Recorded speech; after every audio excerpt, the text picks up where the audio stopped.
Scaffolding operation, site supervision, scaffolding, welding, piping, supervisor की responsibilities.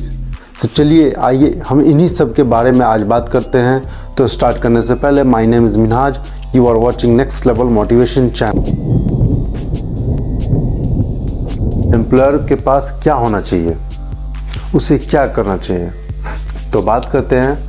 सबसे पहले उसके पास training, third party certification, experience, proper information, physical fitness, ये सारी चीज़ें उनके अंदर में होनी चाहिए, तभी वो स्कैफोल्डिंग जॉब के लिए सुटेबल है। ओके, फुल परफेक्ट जो टर्म एंड कंडीशन है उनको फुलफ़िल करना होता है, जो अपना स्टैंडर्ड है उसको फुलफ़िल करना होता है। जब ये बात हो गया, उसके बाद जब कंपनी के अंदर में वो क्रू आता है तो उसको आप जो साइट है, साइट के बारे में उसको ट्रेनिंग के द्वारा इंफॉर्मेशन देते हैं कि वहाँ पे क्या हज़ार्ड है, क्या पोटेंशियल हज़ार्ड है, क्या H2S गैस तो नहीं है, क्या और भी कोई हज़ार्ड्स हैं, अगर हैं तो उनके क्या प्रिकॉशन है, क्या सेफ्टी है, इमरजेंसी रेस्क्यू क्या है, ठीक है, इमरजेंसी प्लान क्या है आपके पास, कैसे रेस्क्यू करें, ये सारी जो नॉलेज है, सारी इन्फॉर्मेशन उनको देनी होती है। इसके साथ साथ जिस काम के लिए जा रहे हैं, जिस साइट पे, जिस वर्क लोकेशन पे वो काम के लिए जा रहे हैं, जिस काम के लिए जा रहे हैं, तो जो काम के लिए जा रहे हैं उस काम के बारे में भी आपको एक ट्रेनिंग देना चाहिए। उसको थर्ड पार्टी एक सर्टिफिकेट प्रोवाइड करनी चाहिए, एक कार्ड प्रोवाइड करनी चाहिए, जिससे पता चल सके कि हाँ ये बंदा कैपेबल है। उसके बाद जब वो काम स्टार्ट कर दे तो फिर महीने, 1 महीने या 1.5 महीने, 2 महीने, according to your job, according to your employer, आपको डिसाइड करना चाहिए कितने दिन में उसको फिर से रीटेस्ट लेना चाहिए, क्योंकि उसके जहन से, उसके माइंड से ये बात थ्रो आउट ना हो जाए। ये हो गया। उसके बाद बात करते हैं कि TBT आप कंडक्ट कराइए। अब साइट पे काम स्टार्ट हो गया, TBT कंडक्ट कराइए। TBT का मतलब होता है tool box training. Tool box training के अंदर में अब आज का काम है, जितना वर्क है, जितना वर्क फ्रंट है आपके पास, उस वर्क फ्रंट को अपने क्रू के साथ शेयर कीजिए, डीप शेयर कीजिए कि ठीक है हम लोगों के पास ये वर्क लोकेशन है, यहाँ पे हम लोग को ये जो लोकेशन है यहाँ पे स्कैफोल्डिंग का काम करना है, ये जो लोकेशन है यहाँ पे वेल्डिंग का काम करना है, ये जो लोकेशन है यहाँ पे ग्राइंडिंग का काम करना है। तो वो सारे लोकेशन पे if you are a supervisor तो एक फोरमैन प्रोवाइड कीजिए, या एटलीस्ट एक चार्ज हैंड प्रोवाइड कीजिए कि वो जॉब लोकेशन पे रेगुलरली खड़े होके चेकअप करते रहें और जो भी इंफॉर्मेशन हो आप तक एग्जैक्ट टाइम पे पास आउट करते रहें। तो ये बहुत ही ज़्यादा ज़रूरी चीज़ है। इंश्योर कीजिए कि जो भी वर्क लोकेशन पे काम चल रहा है अंडर सुपरविज़न हो रहा है या नहीं। अंडर सुपरविज़न होना बहुत ही ज़रूरी है, अदरवाइज जो एक्सीडेंट होने के चांसेस बहुत ज़्यादा बढ़ जाते हैं, क्योंकि जो क्रू है वो सोचते हैं किसी भी काम को शॉर्टकट लेने के लिए, तो शॉर्टकट लेने से आपकी लाइफ भी शॉर्टकट जा सकती है। इसीलिए प्लीज़ कभी शॉर्टकट ना लें, ठीक है। फैमिली आपके लिए बहुत ज़्यादा इम्पोर्टेंस है, ठीक है, उनके बारे में सोचिए, उनका ख्याल कीजिए। नेक्स्ट बात करते हैं एम्प्लॉयर, जो क्रू है उनके लिए। सपोज़ कीजिए कि एक स्टोरेज है, एक मटेरियल स्टोरेज है, आपका लोकेशन, वर्क लोकेशन 1 किलोमीटर, चलिए मान लेते हैं 200 मीटर डिस्टेंस पे, ठीक है। आपको कुछ मटेरियल लेके वहाँ जाने हैं, तो आप वो मटेरियल लाने से पहले देखिए, मटेरियल आफ्टर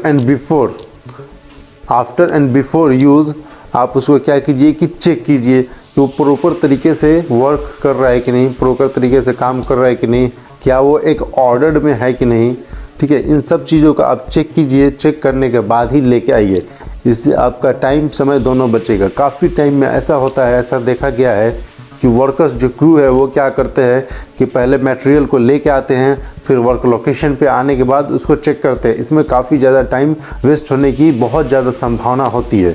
इसमें क्या होता है कि जब वर्क लोकेशन पे जो मटेरियल लेके आएंगे, फिर वहाँ पे उसको चेक करेंगे, तो उसमें काफ़ी सारे मटेरियल जो है ख़राब निकल सकते हैं, जो यूज़लेस हो।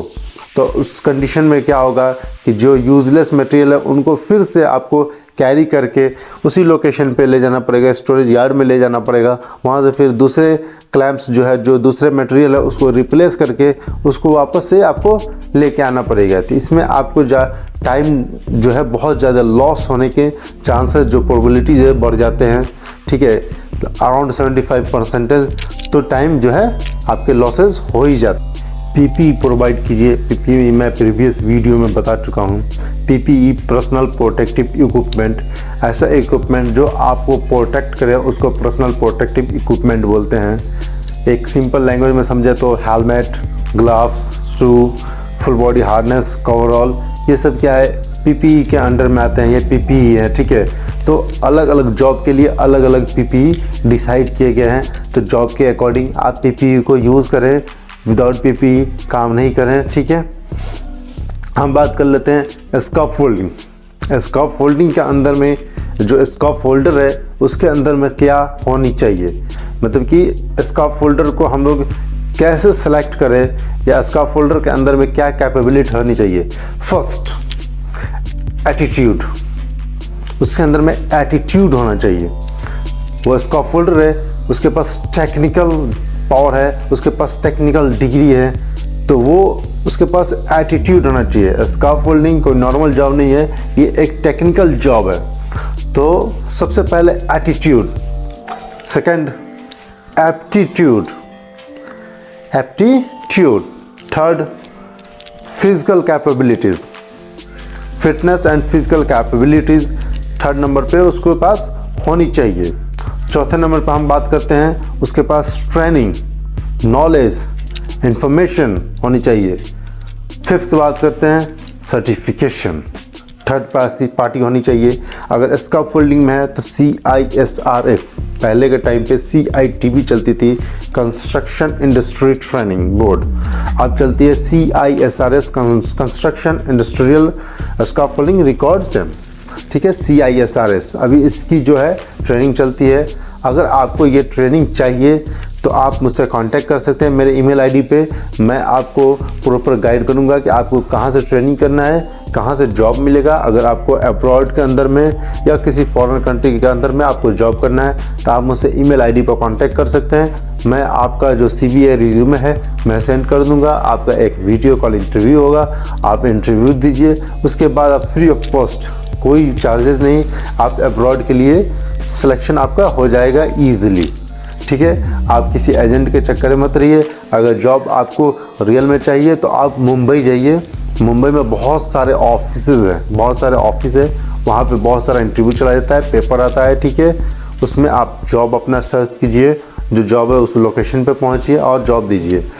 अगर आपके करीब में दिल्ली है, दिल्ली जाइए, वहाँ पे भी बहुत सारे जो कंसल्टेंसीज हैं वहाँ पे भी हैं, कोलकाता में भी हैं, थोड़ी कोलकाता में कम है, सबसे ज़्यादा अगर देखा जाए तो मुंबई में है, गुजरात में भी अब चले जाइए, काफ़ी जगहों पे है।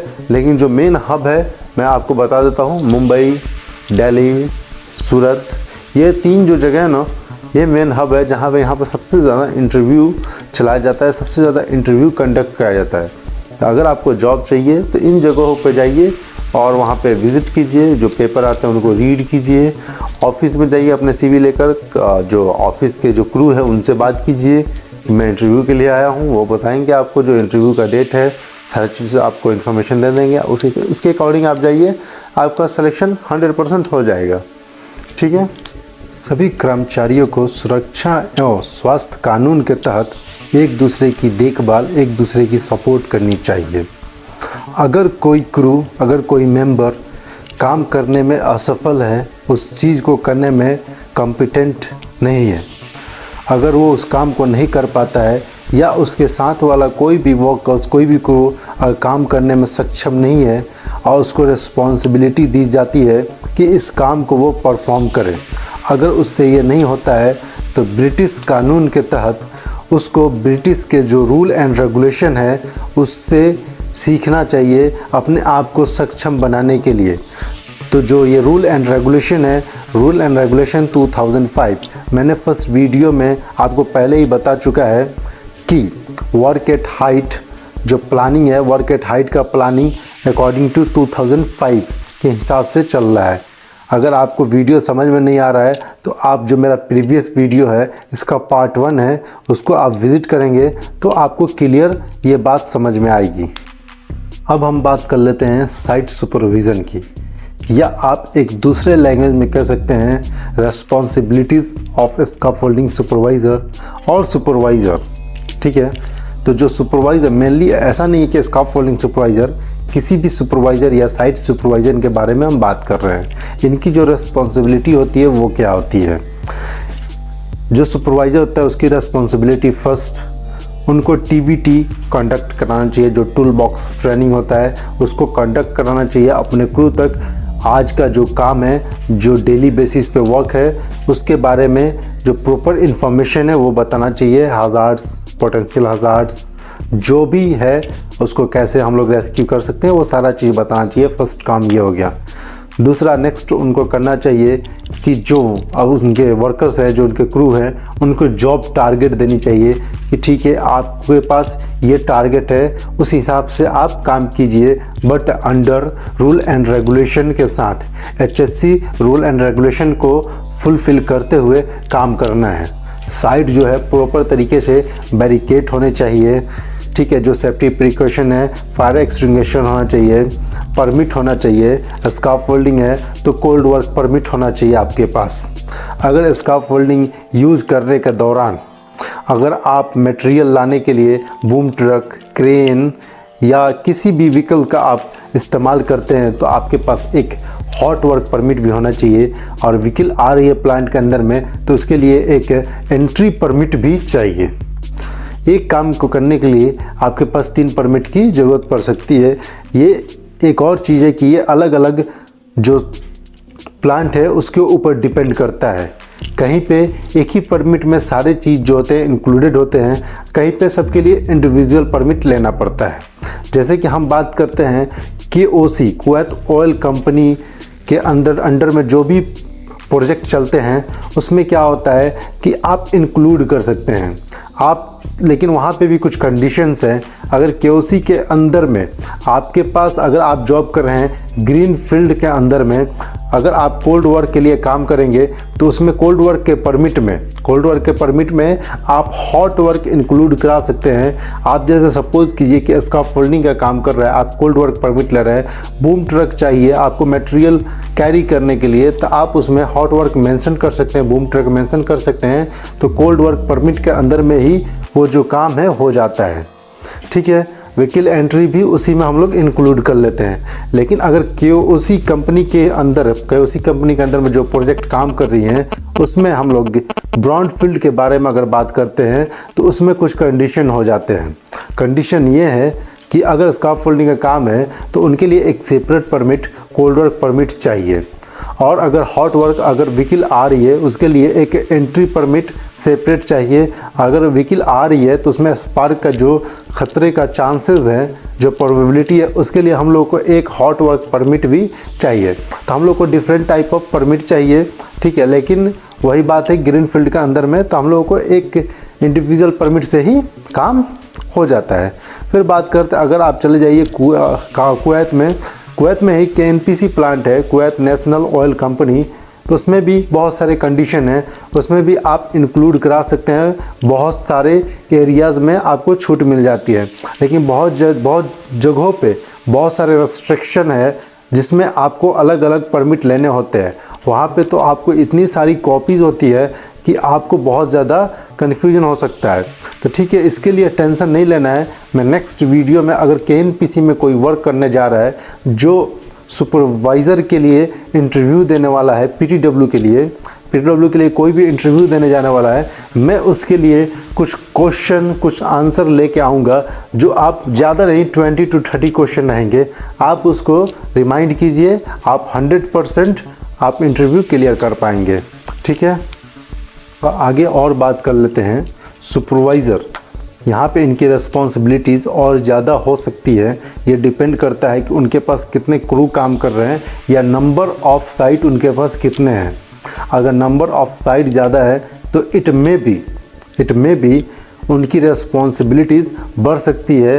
या अगर कंपनी के ऊपर डिपेंड भी एक चीज़ करता है कि अगर वो चाहे तो सुपरवाइज़र के अंडर में कुछ फोरमैन को वो लोग इलेक्ट कर सकते हैं, वो लोग कुछ फोरमैन प्रोवाइड कर सकते हैं सुपरवाइज़र को, जिससे क्या होता है सुपरवाइज़र को ईज़िली हैंडल कर सकता है। ठीक है। जैसे कि एक साइट है, वहाँ पे हम लोग एक फोरमैन को अटेंड कर दें तो वो बहुत सारे काम को वो देख लेता है। सुपरवाइज़र बस जाके सुपरविज़न कर सकता है और उससे जो भी इंफॉर्मेशन है कलेक्ट करके उसको जो इंफॉर्मेशन देना है वापस उसको इंफॉर्मेशन दे के दूसरे साइट के लिए जा सकता है। तो यहाँ पे क्या होता है कि जो रेस्पॉन्सिबिलिटीज़ है वो थोड़ी सी कहीं ना कहीं फोरमैन के ऊपर चली जाती है, लेकिन सुपरवाइज़र का जो रिस्पॉन्सिबिलिटीज़ है वो बहुत ही बड़ा है। फिर यहाँ पे एक और चीज़ आता है कि अगर एक साइट पे एक फोरमैन को हम लोग अलॉट कर देते हैं तो वहाँ पे क्या होता है, कहीं किसी साइट पे जॉब बहुत बड़े होते हैं, वहाँ पे किसी दो पार्टिकुलर जगह पे काम चल रहा है, वहाँ पे वर्कर्स ज़्यादा हैं, काम भी बड़ा है, तो फिर वहाँ पे क्या होता है कि 2-3 फोरमैन को अलॉट करना पड़ता है। और कभी कभी तो ऐसा भी होता है कि फोरमैन के अंडर में एक चार्ज हैंड भी हम लोगों को अलॉट करना पड़ता है। मायने ये नहीं रखता, डिपेंड ये नहीं करता कि चार्ज हैंड नॉलेजफुल है, इंफॉर्मेशन गेन करने वाला है या नहीं है। बस मुद्दा ये होता है, मकसद ये होता है कि एक चार्ज हैंड चाहिए जो सिर्फ इंफॉर्मेशन, उसके पास नॉलेज हो या ना हो, वो एटलीस्ट इंफॉर्मेशन फोरमैन तक पास आउट कर सके, ठीक है। लेकिन चार्ज हैंड को भी कैपेबल होना चाहिए, उसको भी अच्छा एजुकेशन लेना चाहिए। जिस फील्ड में किसी को भी, वर्कर्स हो, चार्ज हैंड हो, फोरमैन हो, सुपरवाइज़र हो, सबको एजुकेशन गेन करना चाहिए कि अपने फ्यूचर के लिए कुछ वो बेहतर कर सके, कुछ अच्छा कर सके, ठीक।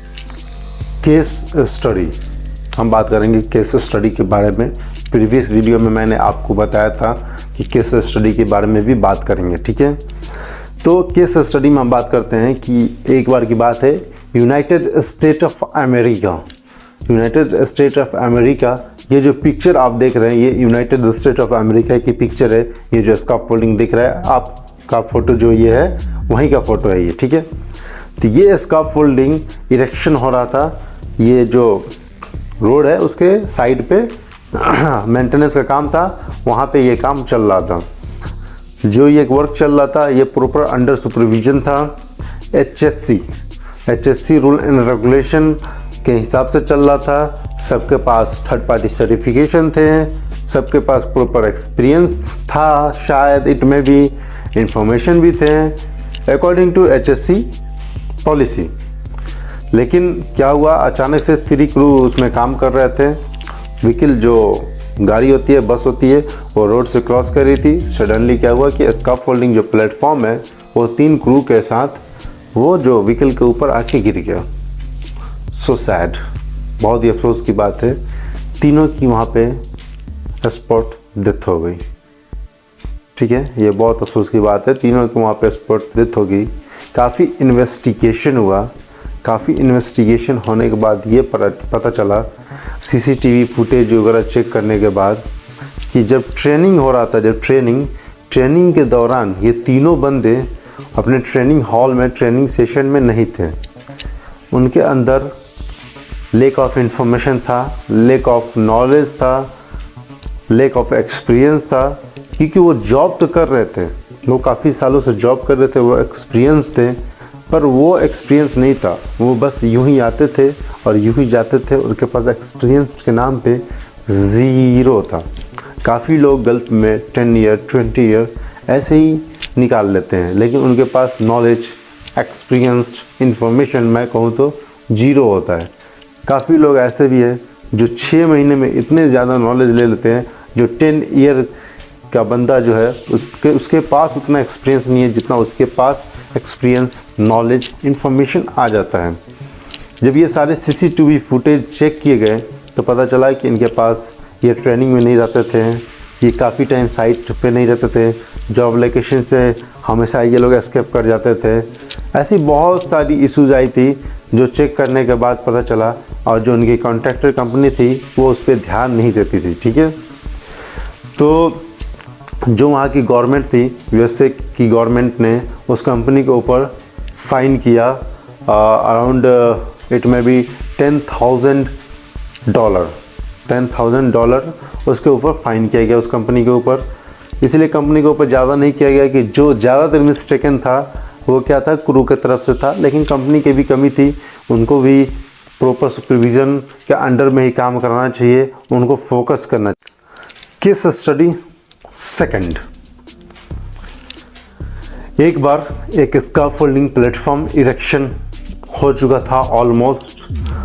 बस रेलिंग्स, जो मेन अपना रेलिंग होता है, mid rail and hand rail, जिसको हम लोग गार्ड रेल बोलते हैं, ठीक है, तो वो अभी इनकम्प्लीट था। उसको प्रॉपर तरीके से नहीं इरेक्शन किया गया था, नहीं इंस्टॉल किया गया था, ठीक है। तो ये प्लेटफॉर्म जो है इनकम्प्लीट था। एक वर्कर, एक क्रू किसी कारणवश उस प्लेटफॉर्म के ऊपर जाता है। अराउंड वो प्लेटफॉर्म आपको 6 मीटर हाइट पे थी, 6 मीटर हाइट का वो प्लेटफॉर्म था। उसके ऊपर वो प्लेटफॉर्म के ऊपर जाता है किसी चीज़ के लिए।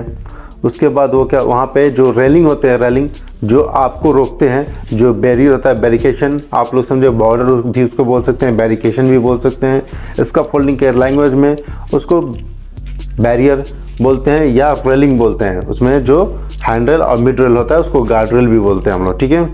तो वो जो चीज़ थी उस पर प्रोवाइड नहीं की गई थी।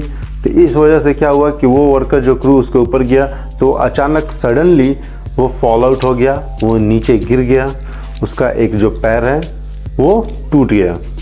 काफ़ी ज़्यादा केस स्टडी करने के बाद, काफ़ी ज़्यादा इन्वेस्टिगेशन करने के बाद पता चला कि सारी की सारी जो मिस्टेक थी, ये जो वर्कर गया था जिसके पैर टूटे थे, इन्हीं की थी।